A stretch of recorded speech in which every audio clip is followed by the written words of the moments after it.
up, people? Oops, sorry. This is Vera, and today we're going to be talking about twin flame and the different aspects and areas of twin flameship and what it means to be twin flame. I did another video a few weeks back called Twin Flames, or the Dynamic of Twin Flames, or the Dynamic of Twin Flame. And I talked about different aspects of, just being twin flame, what twin flame is, on the universal level, and not just as, two human beings coming together. So, I'm going to kind of elaborate on some of those things that I went through in that video a little, and I'm also going to give a little more detail into the science of twin flame in the universe and what it means as a totality. So, one of the reasons why I made this video, that I'm making this video, is because, there's a lot of people that are out there and they're putting out all these messages about astrology and how twin flames coincide with astrology, and it just gets into this insanely complex astrological detail that kind of complicates the process of coming together with your twin flame. And what they're doing is that they're trying to use the astrology, the astrology to, give people the information, and the people use that information to try to find out if who they're with is their twin flame, or to help them find their twin flame. And that's not, I guess, like I said, I don't know, you can do it, but it's like, all you're doing is complicating the inevitable. Because regardless of astrological influences, you're going to come together with your twin flame anyways. It's going to happen.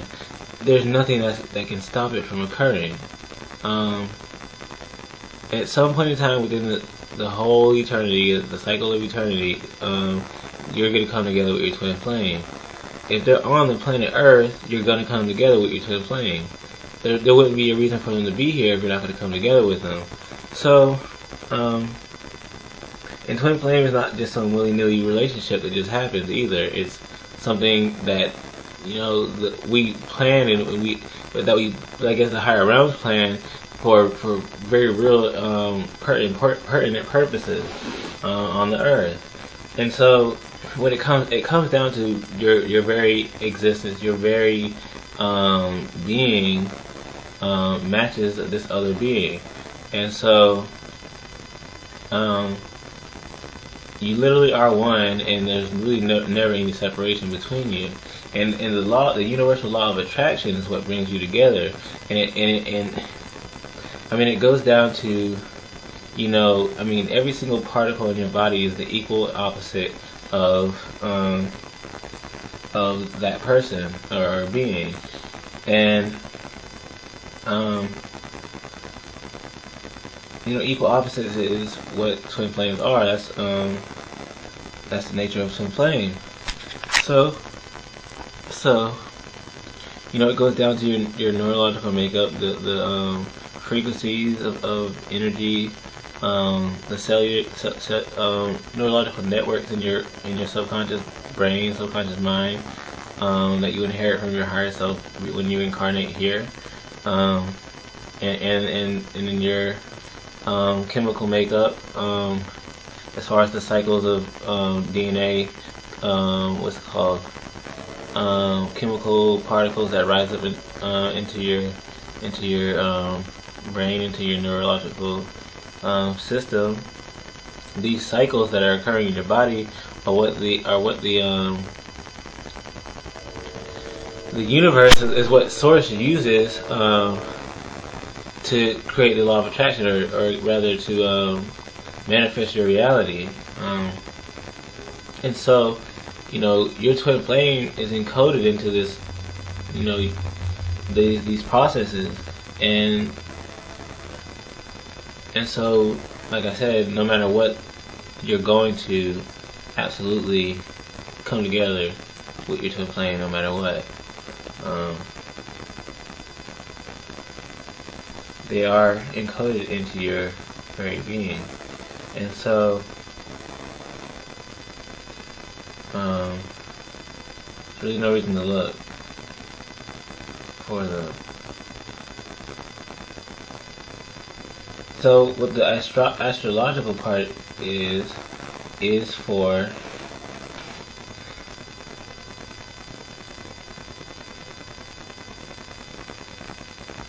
well, now that I think about it, actually, well, one of the things that it's for is for figuring out, better understanding yourself as twin flames once you meet. But now that I think about it, it actually can be used to figure out if the person that you're with is already your twin flame. Damn. So I had to correct myself about that, and now that I think, it's kind of interesting to think about that you can be with your twin flame and not know it. And the only way for you to know, really, well, one is to ask your guides to be connected in that way, and ask your guides, or become connected in that way, and ask your guides, and they can confirm it. Your higher beings will be able to confirm whether or not you're a twin flame. But the astrology will help too.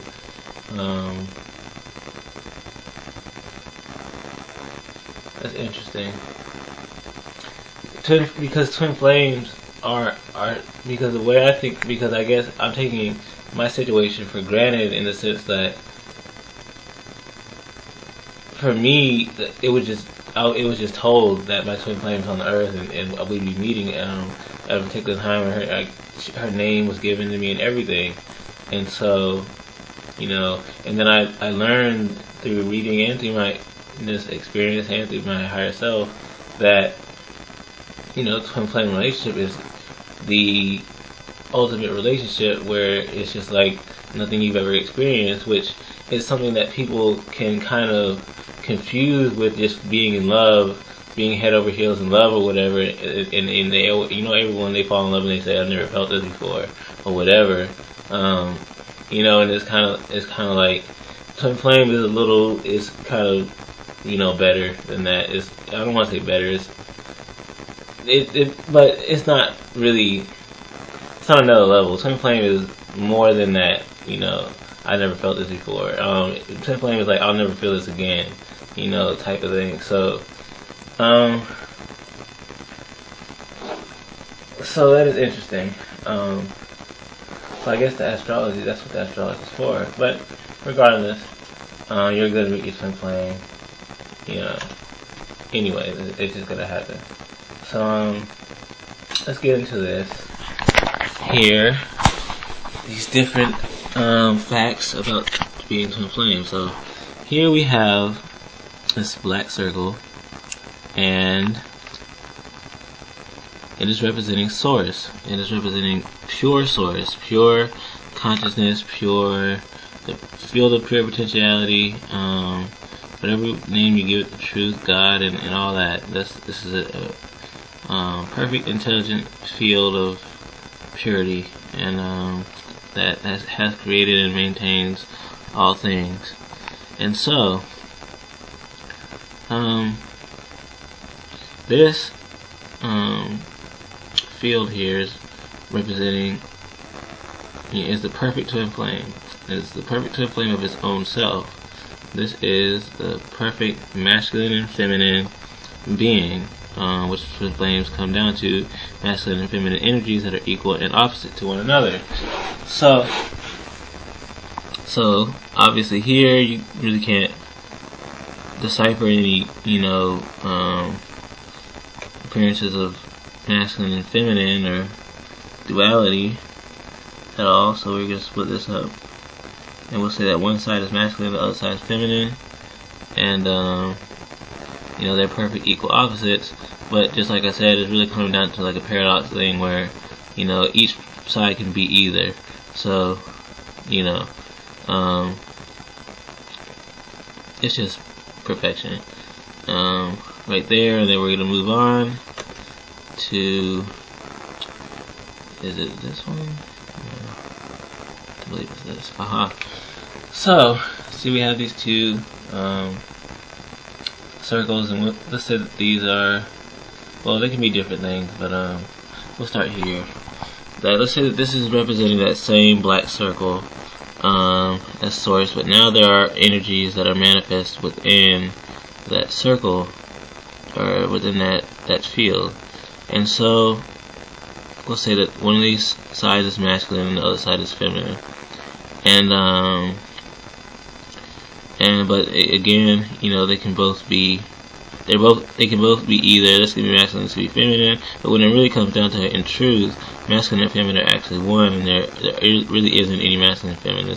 They're only appearances for the sake of experience. And so we're gonna go and we'll say that, okay, so let's just look at both of these. So, you know, you see these similar energies, and they can be representing anything basically, and including people. They can even be representing people, and so these are equal opposite energies, as you can see, and so they are twin flame. And just like I said, you know, they can be representing anything. So let's just say that this is source, this is a reality or some sort of realm or whatever. Even if you want to say it's just pure source and there's nothing else, there's just these two energies. In order for there to be some sort of experience, first there has to be something manifest, and then there has to be other aspects like interpretation and movement and movement and some sort of interaction. Oh, sorry about that. So what's going to happen is that these energies being equal and opposite are going to attract one another, and sorry I keep doing that, but they're going to attract one another, and then there's going to be some sort of interaction and sensation and whatever else, and some sort of ecstatic or in a very real sense orgasmic experience. And so this is just twin flame in a nutshell. And I'm going to go in here again, and we're going to look at these two energies, and we're going to just kind of use our imagination, since I'm using very rough examples. We're going to just pretend that this is that black circle again, in this source, and it's manifesting two equal and opposite energies. And so and these are just very primitive primordial energies that are just masculine and feminine. There's really no way to describe them besides that. Very plain energies that are just occurring. And so let's say that there's some sort of movement. They begin, you know, here at the hemispheres of this source, which, you know, is kind of weird to say because in truth that's really indescribable. There's really nothing. There's no process of creation or movement. I keep doing that. I'm trying not to do that. Sorry. And so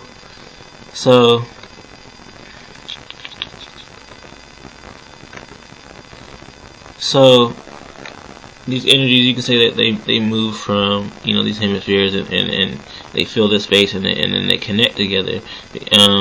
Because they are equal opposite energies, and they're the only energies, they're going to attract to one another. Source is going to have them move together, interact with each other, and then we'll say that, you know, there's some sort of you know, collision.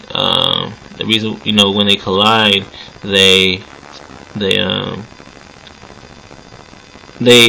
well, first of all, the movement toward each other is a vibration. It's you know, it's movement, and it's a vibration, and vibration is movement, movement is vibration. evolution, experience, all these words, these different things are really just vibration, and everything is movement. And so these things, they move together, they vibrate, they move together, they come together, and then they create more vibrations. There's kind of a not explosion, I guess a collision, and then the collision will create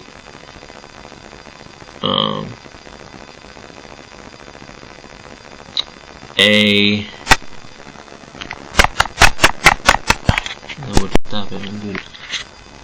so the it's just like any other impact. It's just gonna create vibration, and so we can say that these are two beings, two fields of energy, which every being is. We're just fields of energy when it comes down to it. And so every vibration that's created from this collision can be looked at it as its own being. And so it's kind of like in a sense sexual reproduction. All of this is coming together, and then creating a new vibration. So in the earth realm, it's just a little more complicated process, and with far more details. And so we're going to look at another picture really fast. Oh, that's not the right thing. We're looking at this one here. So let's just zoom in real fast, and this is that same diagram, except there's a little more detail, and we'll just say that there's now a vibration being created here. The masculine energy is now I guess is now kind of impacting the feminine energy, and there's masculine energy manifested within the feminine, and then the feminine energy does the equal opposite. And so this is just some sort of movement and change that's occurring, and you can kind of look at it as being snapshots of the very, very, very, very earliest movement and change inside of creation. That really all happens in one instant. There's really actually no process of creation. That all of creation is just one single instant that always has been, always is, and always will be. And so this is as good as you're going to get when you come to explaining things like this. So this is just something representing, very primitive movement and creation and interaction between the masculine and feminine energies that will obviously create more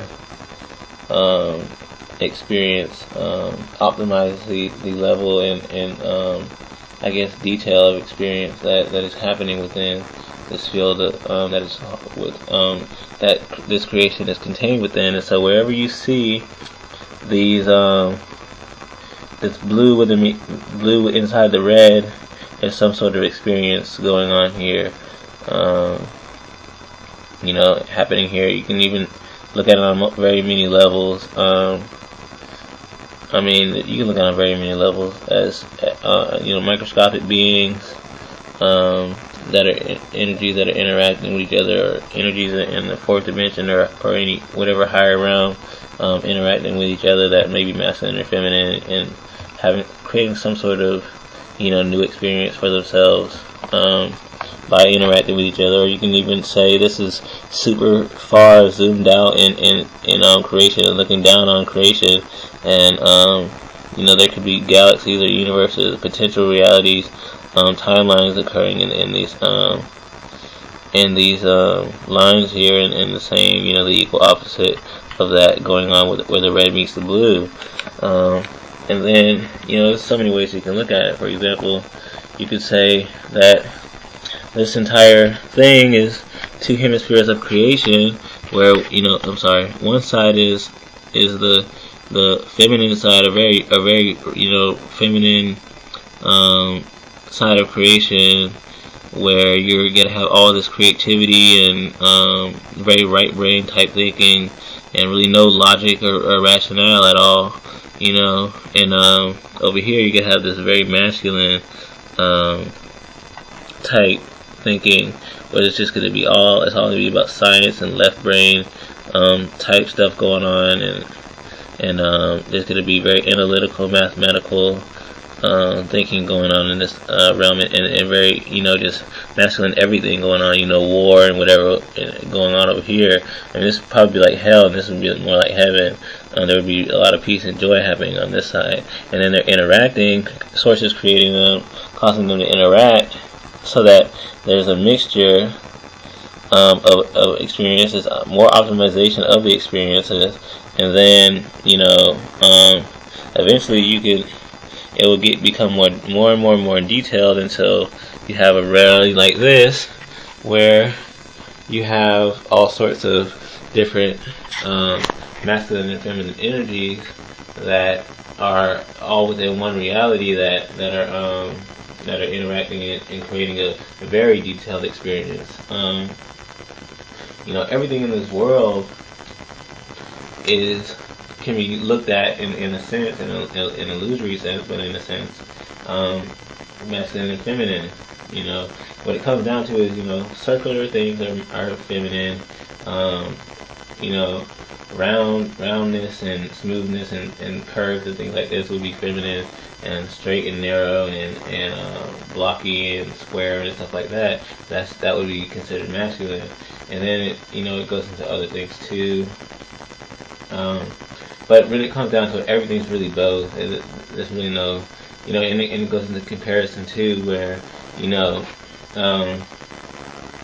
this wallet having this, it's kind of squarish, but at the same time it's kind of round too, and has round edges and stuff, and it's smooth, would be feminine compared to this book over here on the floor, which is very rough, and it has it's very blocky and squarish.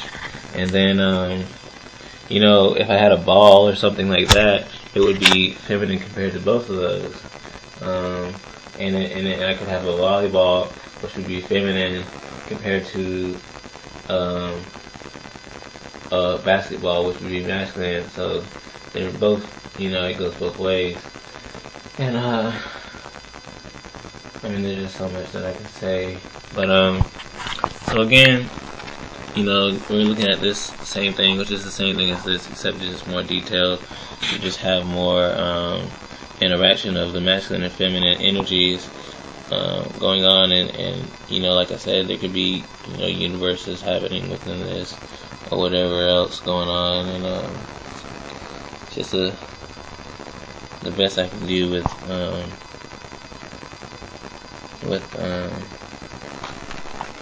the tools that I have. So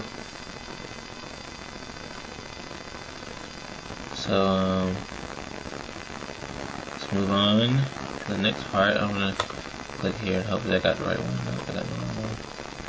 Let's see, this one. Okay, so again, we're just gonna kind of quickly go through this, where we have these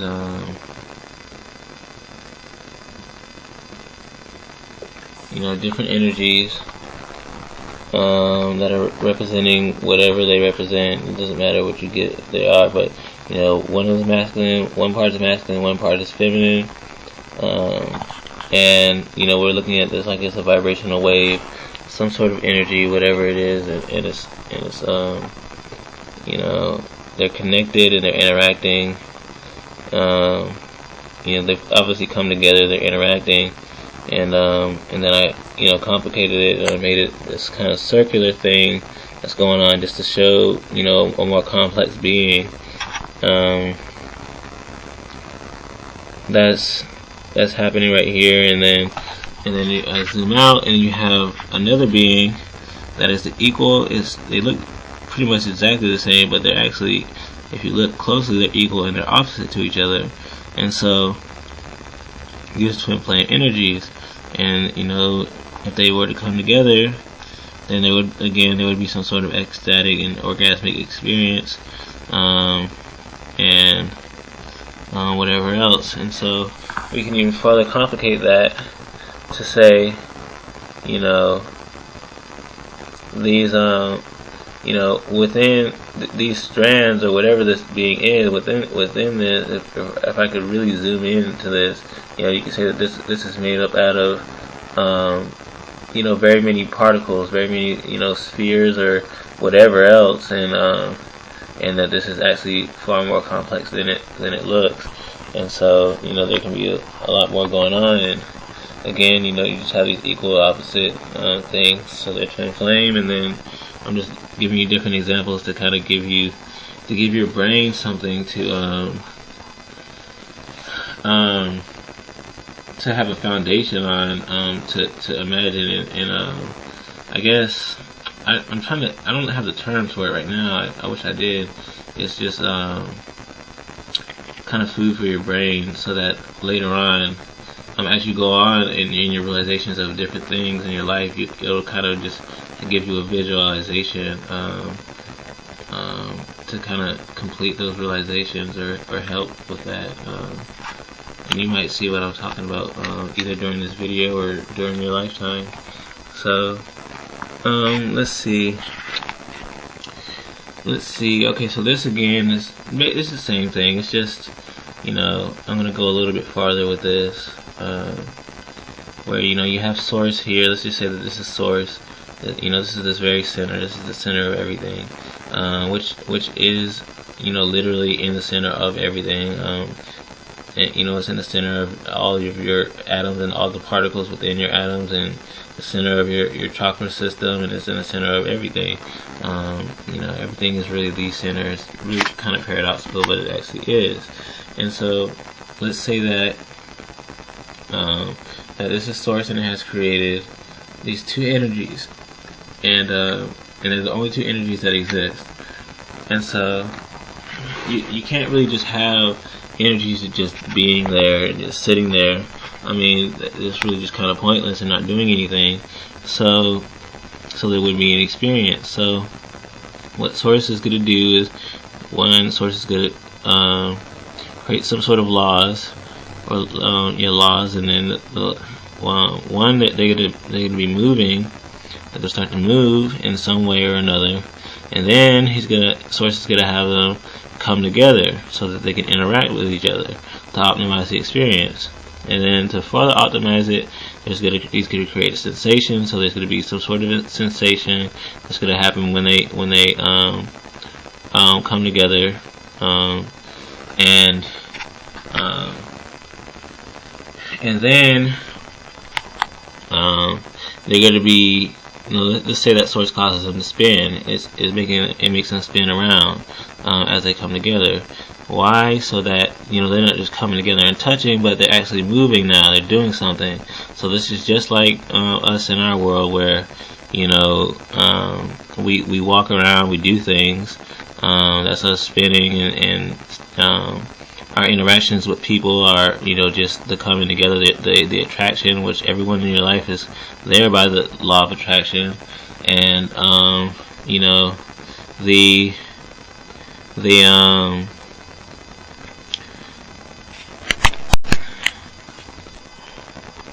and so also we meet each other, and when we see each other, when we do anything, basically there's some sort of sensation or emotion or something from the interactions with other people, even from a distance. And so besides that, another thing that's what it's going to do to optimize the experience is it's going to make them part from one another. And so this is them being equal opposite energies, and the only energies that exist. They are going to exist apart, come together, dance, do whatever, feel each other, and then split back apart again, and then experience their own experiences as separate beings, or apparently separate beings, and then return to the center and take the experiences that they had and integrate each other's experience, and then which is another experience that is happening, and then they take those experiences that they integrated from each other and split back apart again. And so this is really the dynamics of all creation. If you think about it, this is not just between twin flames as being people, but this is really something that's happening on every single aspect of life. And you can just sit there and kind of contemplate on that and see what I mean. So we're going to move on to the next part, and we're going to go through this as fast as I can. So again, you have these energies here, whatever they are. They can be representing anything, and you can see that they're equal and opposite. If I zoom in here, you see that you have, and it's kind of hard to see, but there's darker blue, lighter blue on the outside, and there's darker blue on the inside, with the red, darker red on the, going vertical, the blue going horizontal, and the purple in the center. And then here, you have an equal opposite thing, where you have the darker blue going vertical this time, and the darker red going horizontal, and the purple in the center. And so these are twin flame beings that they can be anything, and they're going to come together and do everything that I was saying before. And now let's look at this, where you have, let's say this could be anything, like for example this could be universes. This can be a cluster of parallel universes, or a multiverses. So let's say that these are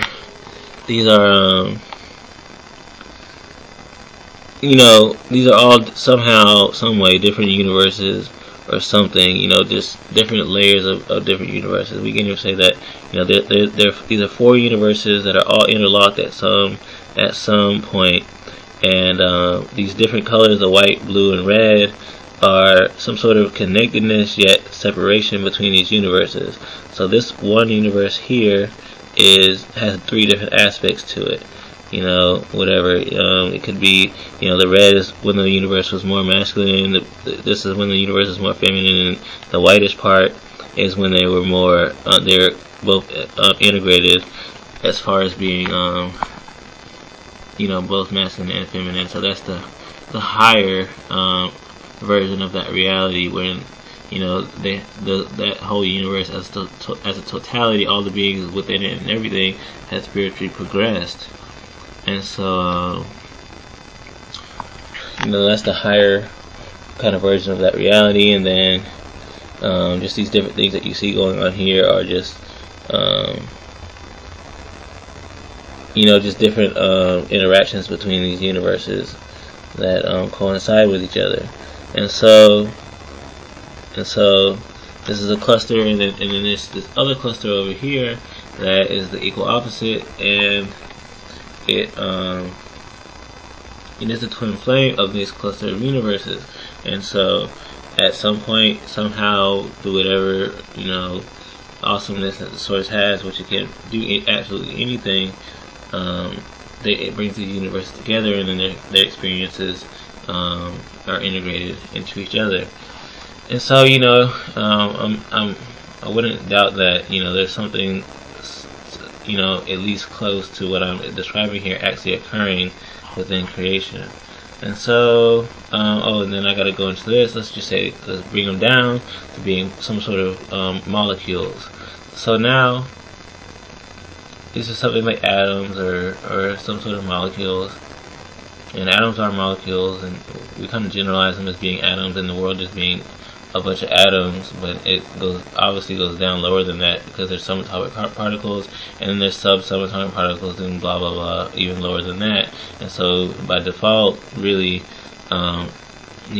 since molecule is basically just atoms that are together, multiple atoms together, then multiple particles together, making an atom makes an atom a molecule, and so or something like a molecule. But so let's say that, you know, if you just look around or look at yourself and look at myself, you know, these particles that we just looked at can easily be what makes up our bodies, and build up in this, you know, twin flame way, and you know, your twin flame, you and your twin flame are these particles, and it really does go down that deep. And so, you know, there's that, and let me see. Move this light. Okay, so over here we have, sorry about that. So over here we have these twin flames, and they are, you know, equal and opposite as far as their anatomy goes, which I was just describing, where you're gonna have, you know, a particular height ratio, where and twin flames do have a height ratio thing where, you know, a particular height is required for twin flames, and then it comes down to mass. Really is what it comes down to, is mass. The way your bodies are shaped down to the very atomic level, and below, is going to be twin flame. And so yeah, that's basically what that's depicting. And you see, like, the guy with his kind of larger upper body, and the female with more mass in her lower body, and whatever else. And I forgot to mention the mass, or the height ratio, is something that's actually known fairly well, I guess, in science, where somebody, I haven't studied it enough to know who, but discovered that through experimentation, that if the height ratio is incorrect with people, just period, not just twins, but just in regular everyday relationships, then the relationship won't work. If you're too tall, too much taller, or too much shorter than your partner, then the relationship won't work. And if you're the same height, it won't work out either. The male needs to be taller than the female, but to some sort of ratio, some sort of mathematical ratios that only work out. And you know, chemistry is represented in every aspect of life, when it comes down to it. And as far as humans go, it's represented in every aspect of the human being. And so the way that these people think and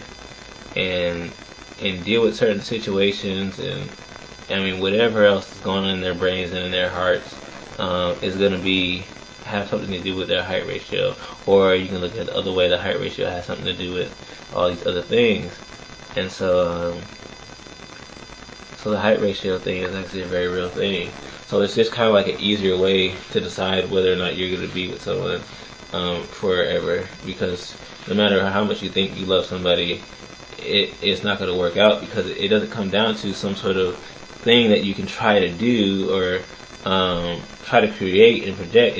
It's something that is deeply ingrained within you. It's science, and it's science, and it's inevitable. There's nothing you can do about it. I mean, the way that you were created, the way that your neurological makeup is, I mean, you can do something about it. You can actually do something about it, but I don't know. Well, you can't change it to make yourself match somebody else's neurological makeup in a way that would make them the right partner for you. Because what it's gonna have to be is a twin flame, or some sort of neurologically I guess, equality, neurological equality. Is it equality? It's there has to be some sort of equation as far as your neurochemical processes go that's going to keep you with somebody. And yeah, so that's what's gonna have to be. And so, moving on from that, I didn't have to go into that, but I did, so I'm sorry. But let me see. So this very crude little drawing thing here is a representation of a planet. It's supposed to be a planet, and and so then you see these little guys. One's the masculine and one's the feminine, or you can look at it either way, going either way. But you know, the twin flame dynamic goes down even to where you're born on the earth, when you're born on the earth, and where you're born. And there's going to be a mathematical equation going on there too. And so that's basically all I want to say about twin flames as far as that goes. And now I'm going to rush through this next part. Well, I want to say now, you know, I'm going to say that here's another cutoff point where I'm just going to say if you're done watching the video, then you can probably just go now, unless you want to get into more personal things with me, because I'm going to go into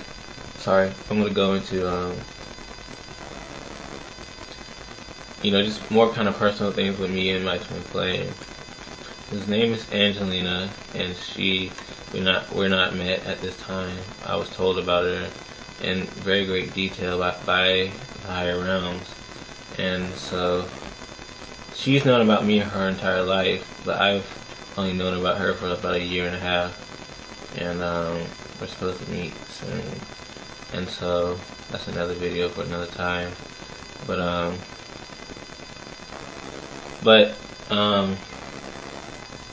But I know enough detail in order to give you this kind of thing I'm about to show you in a second, where it goes down into, you know, where you're located and whatever else, and just different things that are going on, and so you can, you know, kind of leave it at that, or you can come with me and we can go a little deeper. So Angelina and I were both born in 1989. She was born 4 months after me. I was born on February 13th. She was born in June 8th. And let me see. So this 4 month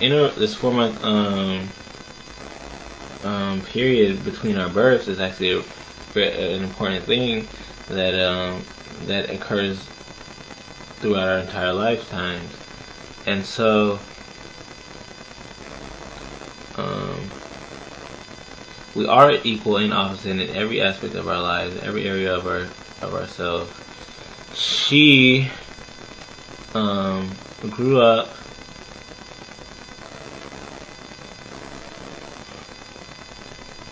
being kind of more, I guess they spoiled to some extent, and just more materially wealthy and what have you, and yeah, and so she was kind of more she was more privileged than I was growing up, but she was still a good person. She was still a good kid. Like, she wasn't really so much of a brat necessarily, and so and growing up in school, as far as school goes, when she was a kid, she was in elementary school. She was, you know, didn't want to do her homework and whatever else. You know, she just wanted to go home and, you know, just slack off in whatever different ways and stuff like that. But it was later on when she got into high school that she really started, you know, being, you know, on a roll, or at least getting A's and B's and just passing, and was more involved also. And so I was actually basically the opposite of that, where well, we always meet in the middle at some point, where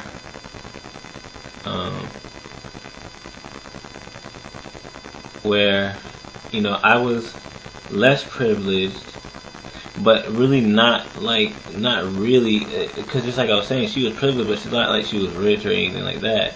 But for me, I was less privileged, but we weren't like completely just broke or anything like that. We still had stuff, you know, toys and video game systems and stuff like that. And,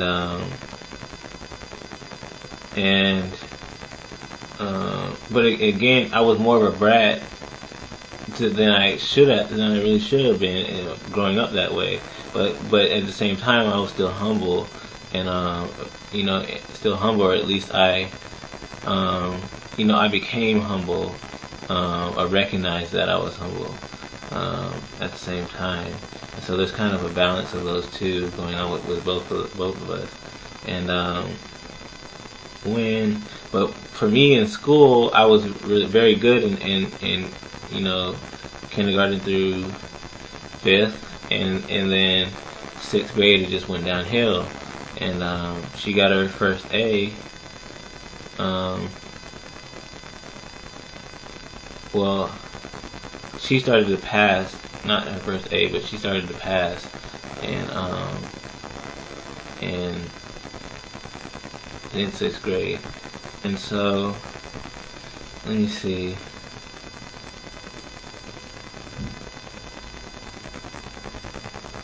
So she was born in Spain in 1989. I was born in Boston, Massachusetts, in the United States. And so there's a whole dynamic where, you know, the places that we are born in, the places we live in, and the places we move, the directions, the actual cardinal directions that we move in, and the length of time that we stay in these places, all coincide. There's a twin flame thing, equal opposite, and mathematical equation that happens with that. And so they go. So she goes. Oh, after 1 year she's born, and then 1 year later she moves. Her family moves to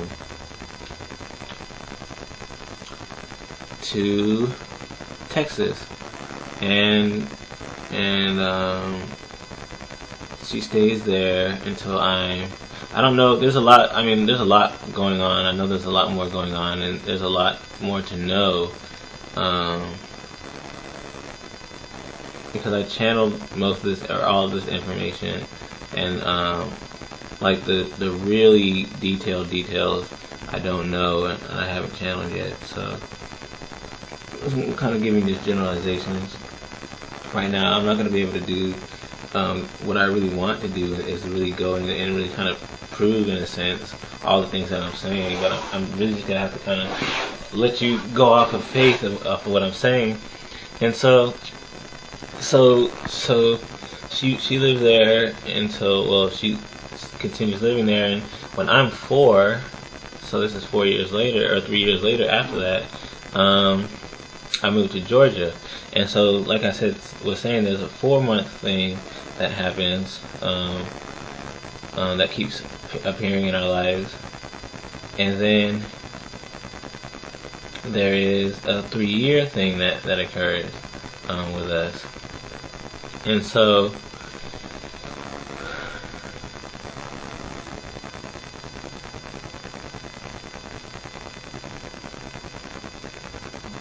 So 3 years later, after she moves to Texas, I moved to Georgia, and I moved to a city called Woodstock in Georgia. And I wish I knew where she lived in Texas, so I can give you all the details about how this thing is working. But I'm gonna kind of skip, because I move around a lot while I live in Georgia, and I'm sure she's moving around or doing something that's coinciding with what I'm doing as I'm moving on. So I'm sure that she's moving around. She's doing something that's coinciding with what I'm doing. While I'm moving around and doing these different things, so I'm just gonna skip to when I'm going through a crossing point in my life. It's kind of an inner, turmoil kind of period where it's just a period where there's just change occurring in my life, and there's obviously for her the same things happening. And this is when she has moved to Georgia, and she and I are 20 years old. And actually, let me think about this. Is she 19 still or 20? Because she's 4 months younger. So let me see. Well, I'm 20 years old, and she very well may have been 19. Oh no, she was definitely 19, and so she was 19 at the time. And but anyways, regardless, she has moved to Georgia at this time, and I was living in Marietta, Georgia. She was living in Smyrna, Georgia, which are adjacent cities, and I had gotten a car and I was driving around. I think I was looking for a job, and I had visited Smyrna for a brief second, and I stopped at a gas station, and I got out of the car and went inside this gas station into the store, and paid for the gas. And as I was coming out, she actually, my higher self and my guys told me way later, actually this year or last year. I don't know if it was this year or last year. I think it was. I don't know. I don't even remember. But it was fairly recently. Told me that we actually crossed paths. She actually walked into the store as I came out of the store, and it's just like one of those things where she just crossed my peripheral vision, so that I didn't even see her at all, and so this is kind of just like a meeting, a smaller representation of the meeting that will occur soon, later on, and it is a culmination point for both of us, where our lives kind of changed after that time, and there's all this stuff that goes on with our lives on Earth, with the relationships between us and other people in Twin Flames as well, where she's always ahead of me in certain areas, and I'm always ahead of her in certain areas, and then we crisscross at certain points, and it's paradoxical, so that it's always happening, so that we're always equal. We're always ahead and always behind each other, all at the same time, and so it gets really confusing to try to explain, but it would be way easier to see if I had like diagrams or something like that. But so for her, but for me, I'm going through an inner transition, and she's in the process of going through a material transition, but at the same time, she's in the process of going through an inner transition, and I'm going through a material transition as well. So we're both going through that at the same time, and but for me, I guess it's kind of like the inner is more substantial, and so in a way, and so very soon after that, I end up moving to. I'm going through all this inner crap, and I mean, it's just I'm kind of becoming more conscious without even knowing it, and just going through that kind of shadow that you get to before you have a recognition or realization, self-realization. And I moved back in Kennesaw, Georgia with my mom, and which is interestingly away from Marietta. It's to the east of Marietta. It's actually kind of to the northeast of Marietta, and she moves from her mom's to to Atlanta, which is the southwest, from Smyrna. And so it's interesting because if you were to look at it, I gotta put on here. So I'm gonna show you a diagram of the map that these cities are on and how we move. I gotta get it. Okay. So it's kind of like a diagonal line, a little bit. And, you know, you have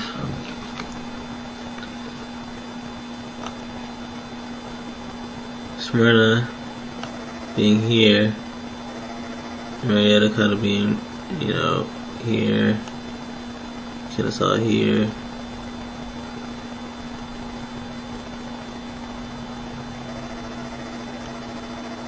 and Atlanta here, and so, you know,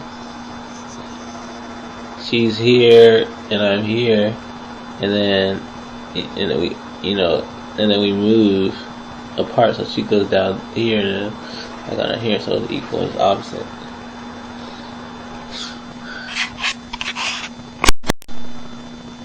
Let's see what happens.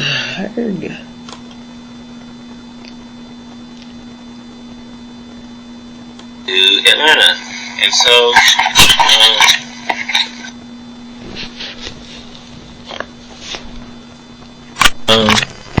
so there's this 4-month thing that's happening, and then you know, we end up in the same place, and then there's like a thing that later happens where we're there in these places in Atlanta for 3 years, and then let's see, I moved 4 months after her, so she moves out of her mom's, or out of her own apartment, back with her mom, and then 4 months later is when I moved out of my dad's. And so so she moved, you know, with her mom. Well, now I gotta get into that later. But so let's see. So what happened is, like I said, 4 months later I moved. She moved into her own apartment, and then 4 months later I moved into my dad's. Hold on 1 second. So interestingly, I was living before. Let's see.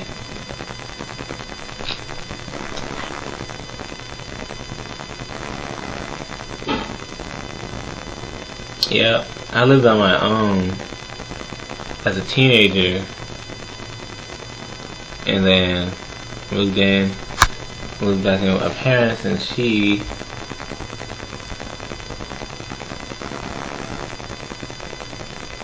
was with her parents, and then moved back and moved out on her own.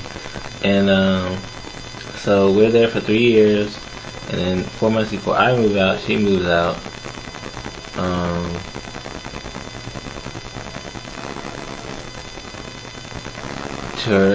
Back to her mother's, but I was in my father's house, and so after that 4-month period, I moved out on my own, and it's a little bit more that goes into that, but ultimately I'm on my own. I'm on my own now. This is really still that period, and eventually we'll be together. We'll actually be living together. I don't really know what's gonna happen after that, though.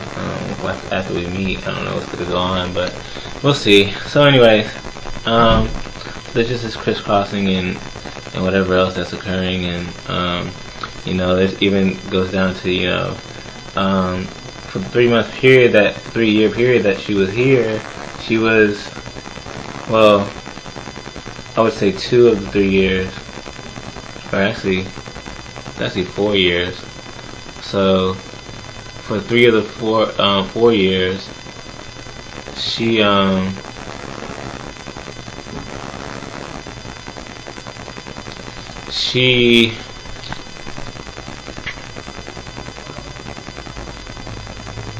was, on her just earthly journey, just out, doing her thing, making money and doing her art, making music and painting and whatever else that she does artistically, making money off of that and working and just really on her earthly journey. And I was just completely in my spiritual journey. She's a more earthly based person where, she's got experience traveling and just going to different places. It has a life basically and gets out more. And I am just me and just always inside in my body, in my brain, and in my spirit all the time. And I basically have been that way for the last 4 years. And so then this kind of next level kind of period starts to occur for both of us, where she just begins her spiritual journey, and this was a year and a half ago. So she just begins kind of waking up spiritually, and then she's kind of taken up by God, and which is just something that's being added on to my understanding of what's been happening with me for the last year and a half. It's kind of funny to say it like that, because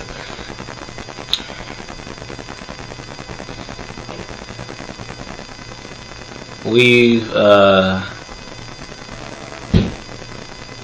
been going through just the most intense kind of thing. Well, you have to watch my other videos to understand. I actually took them down, so I'm gonna have to redo those videos about what's happening with me, what I call the diasporic period, or the Twin Flame School. I've been calling it the Twin Flame School this whole time. That's not actually what it is. And I guess it is in a way for me, to some extent, but it's a lot more than that too. And so basically, I guess I'll just give you the story. God, it's crazy to say it, but the actual source itself, because higher beings influence human beings as far as guidance goes on different levels, and in other ways too. There's different details about how the higher beings interact with human beings all through history and even today. And the source itself comes to me and takes over my kind of hijacks my consciousness in a way that it kind of brings me through this kind of schooling period, very, very intense and challenging schooling period that I'm still in now. And it's just, overall it's a negative thing, so it would be kind of like the masculine side.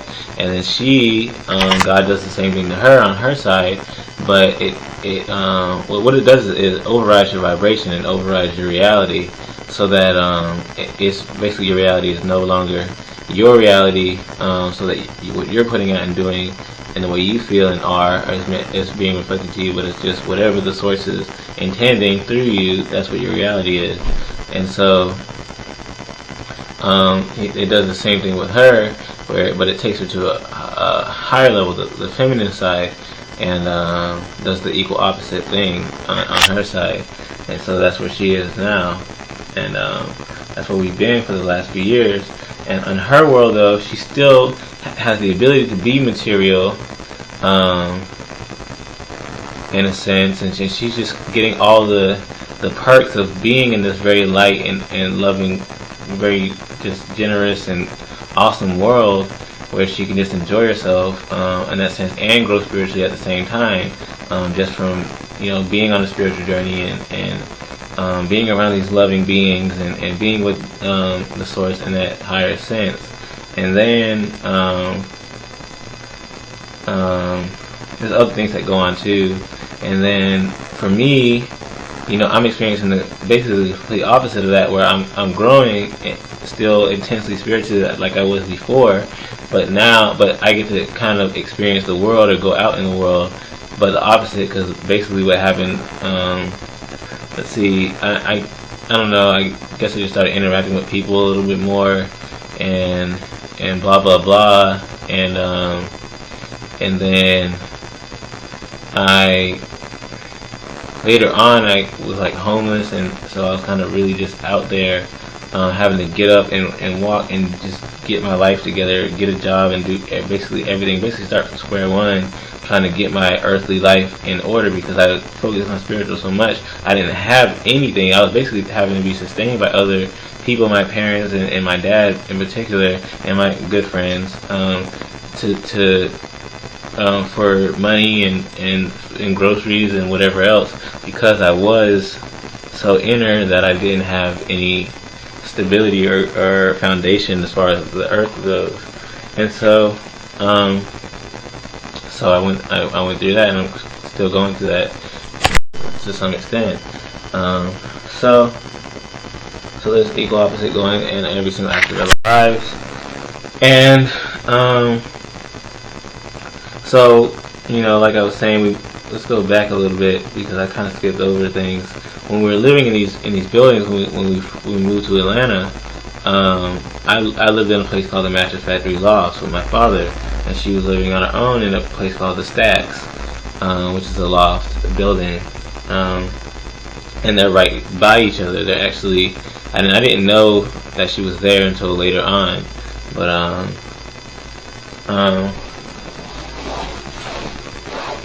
and so after over 3 years of living there, and then my guys told me that she was there, but there was kind of this, well, I was just told that I couldn't go see her yet. So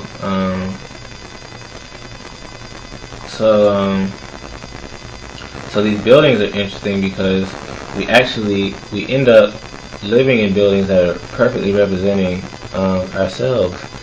And so her building, the Stacks, is like this kind of upper scale, upper middle class kind of place.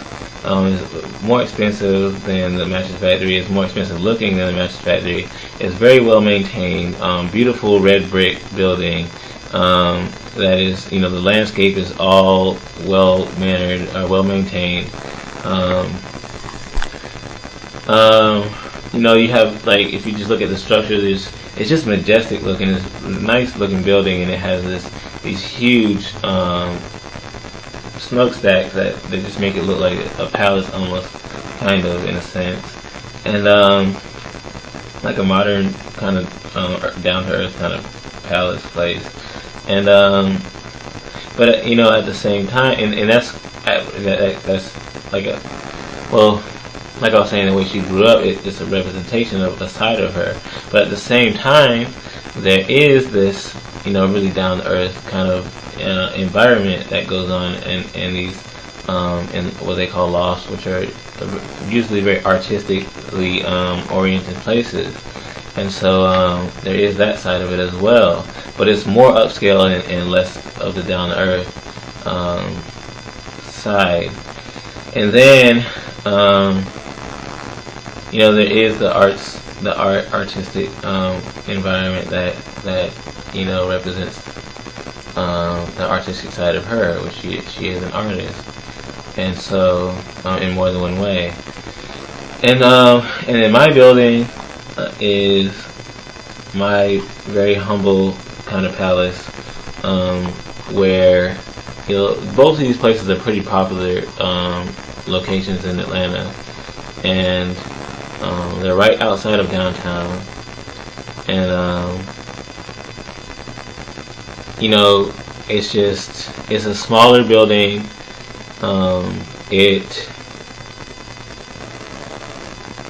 It's not nearly as well constructed. It's a place that's both of the buildings are actually made out of old factories, and the building's like over 100 years old, and it was a mattress factory at one time, and it's still, it's much more kind of just, I don't want to say run down, but it's a good balance between just a kind of nice. It's just a good balance of being nice and not so nice, and it's a down to earth place as well, and so it has that balance of being kind of nice and in some ways, and in others it's just very, I don't know, urban, kind of thing that's going on. And so one of the things is that, you know, it extends beyond the buildings themselves. You know, for me, being the more, I guess.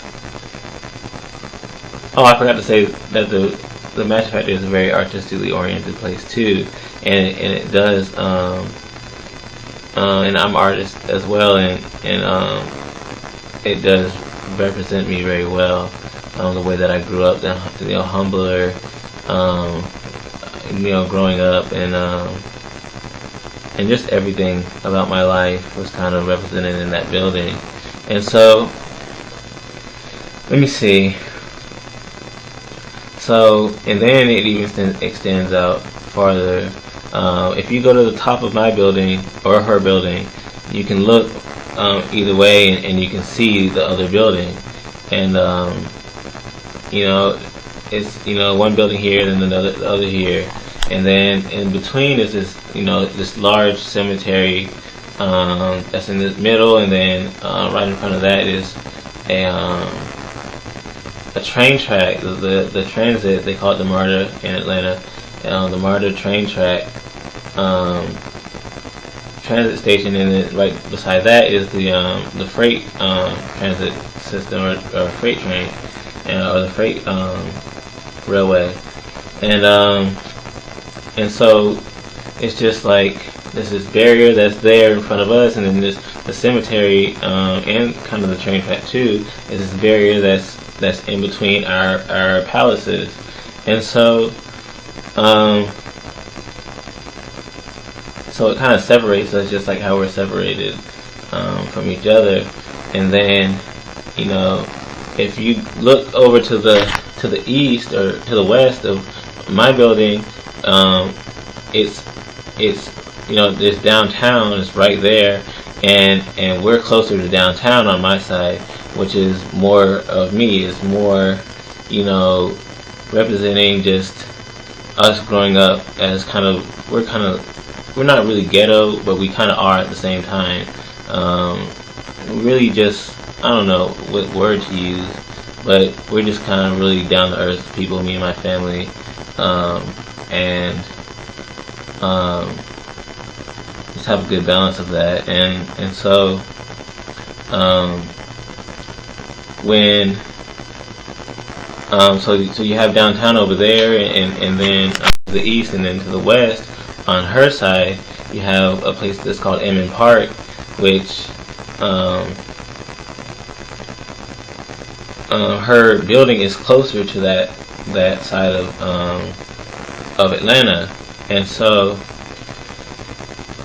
Emmon Park is kind of like the upper scale side of the city, or rather than saying upper scale, it's kind of like just the side that represents her. It's different, obviously, than downtown, and it's, you know, houses instead, and it's going to be kind of middle class, just regular middle class people, and then, you know, that, so there's that. And then if you actually go around the back side of both of our buildings, like we're just outside of downtown. I'm closer, she's a little bit farther, just a little bit farther, but around the other side of us, where our buildings are actually really located, is called Grant Park, and so we're kind of like downtown / Grant Park in a sense, but which is more upper scale, but it's I guess it would say it's upper middle class.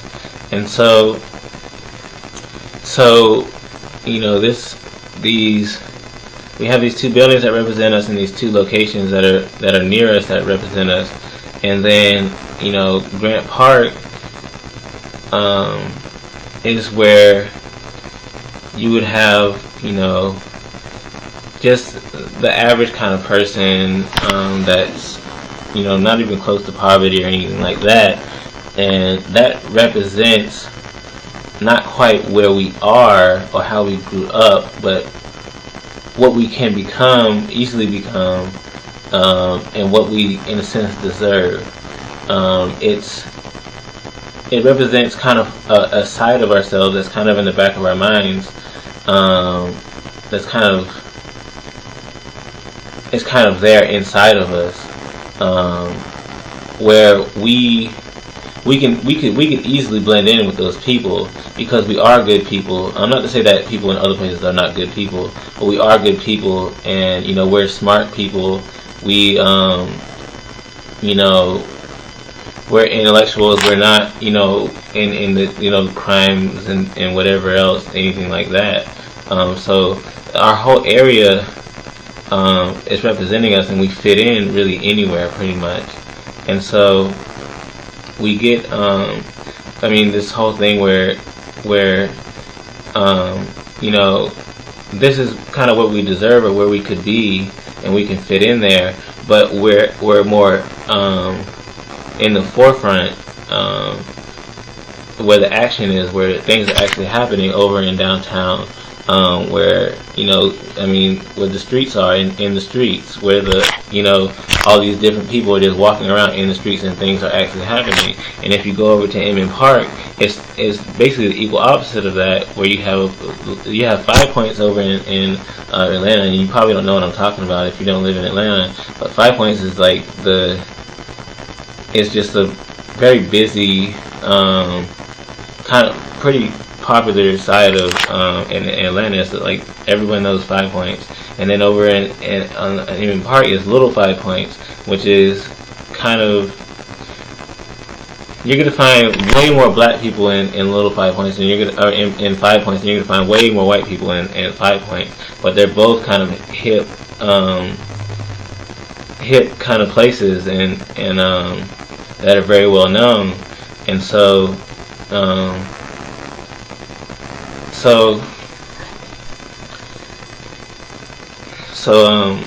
that is just a perfect representation of the kind of people we are, on different levels, but our actual locations, because these places that are off to the side and behind us, are representing where they would be in our minds and inside of us, inside of ourselves, and our behavior.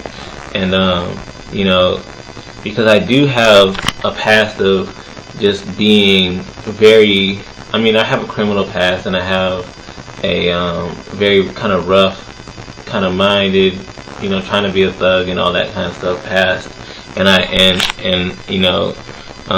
don't know what goes on with Angelina in her mind and whatever else she has going on, so I really can't judge how these kind of areas would coincide with what's going on with her. But like I said, I have basically my whole environment is represented within myself, and the actual locations are actually more us than any of these surrounding areas. And so then it goes down to everything about our lives. Like, for example, we're both artists. We both sing and we both dance, but she paints, and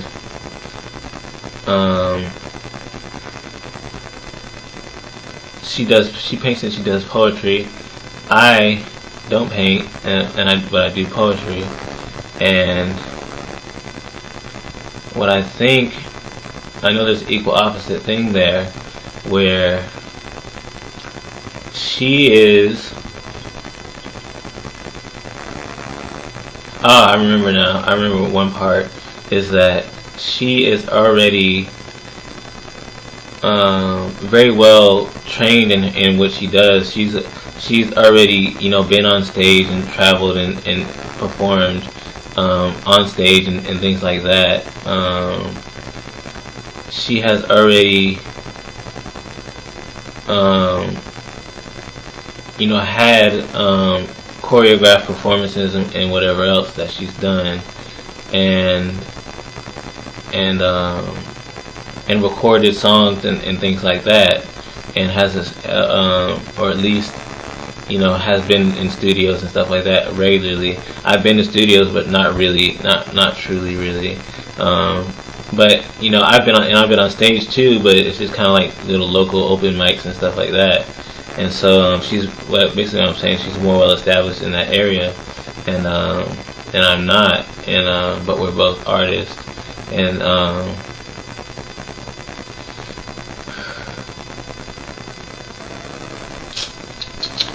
let me see. Okay, that's what it was. She's a painter. We're both writers, and that's what it is. Okay, I got it now. So we're both writers and we're both painters. But I just started painting. I barely know how to do it, and I've barely done it. She just started painting, and she just started writing, and so that's how it's equal and opposite. I'm a pretty well established writer, although as far as just the writing itself, but not having anything published or anything like that.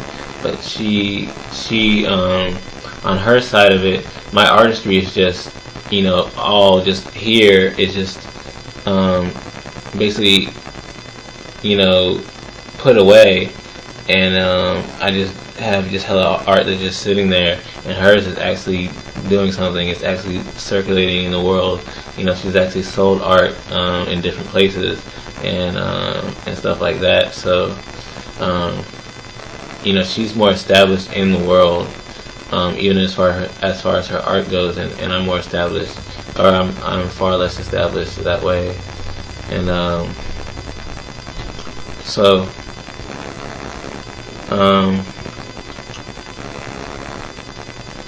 yeah, that's basically it.